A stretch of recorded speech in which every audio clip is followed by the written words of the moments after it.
Hello everyone, আমি রিনা এসে গেছি আজকে একটা নতুন ভিডিও নিয়ে। আজকে কোনো কাজের ভিডিও নেই, আজকে আমি ফ্রি। আমরা এখন ঘুরতে বেরিয়েছি আলিপুর চিড়িয়াখানায়।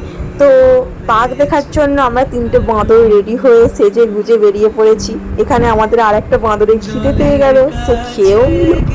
আর এখানে তো সে নিজের দেখাচ্ছে যে দেখো বাঁদর লাফাতে পারে, আমি চোখ মারতে পারি। ঠিক আছে, আমরা পৌঁছে গেছি। এখানে পৌঁছে গিয়ে ফার্স্টে আমরা নিম্বু পানি খেয়ে নিই যাতে এনার্জি পাই, ফুল টু এনার্জি। তো এনার্জি নিয়ে ফার্স্টে আমি নিজেকে একটু দেখিয়ে নিলাম, কারণ এতক্ষণ আমাকেই দেখাচ্ছিল না কেউ, এদেরকে তো আমি দেখাচ্ছিলাম। তো ঠিক আছে, এবার আমরা কিছু একটা দেখতে পাই যার নাম আমার মনে নেই। তো নিজেকে আরেকটু দেখিয়ে নিলাম, নিজেকে দেখাতে হবে, সেলফ অবসেসড যাকে বলতে পারে। তো ময়ূর দেখে নিলাম।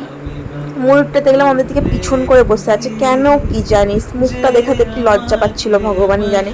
তো যাকে দেখার জন্য আসা বাঘ মামা আমাদের সামনে ছিল, তাকে দেখে নিলাম। এ কি করছে জানি না, বাট মনে হয় খুব চুলকাচ্ছিল, গা চুলকাচ্ছিল নিজেকে।